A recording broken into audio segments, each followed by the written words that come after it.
মূল কথা কি? ভাষা। আজকে আমার আপনার শহর থেকে বন্দর, বন্দর থেকে শহর, শহর থেকে গ্রাম, ইউনিয়ন থেকে পৌরসভা, পৌরসভা থেকে সংবিধান, রাষ্ট্রীয় পর্যায়ে সমগ্র বাংলাদেশ জুড়ে আজকে বাংলা ভাষা নিয়ে আলোচনা চলছে।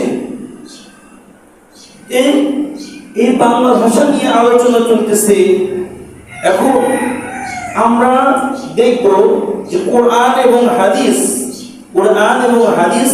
তথা আল্লাহ সুবহানাহু ওয়া তাআলার কথাই হলো কোরআন। আল্লাহ তাআলার কথা কি? আল্লাহ তাআলার কথাই হলো কোরআন। আর নবী আলাইহিস সালাতু ওয়াস সালাম এর ভাষা, এর কথা, কাজ, এর কর্ম, ভাব দ্বারা হাসি, খুশি, দুঃখ, বেদনা, এইগুলো হচ্ছে হাদিস।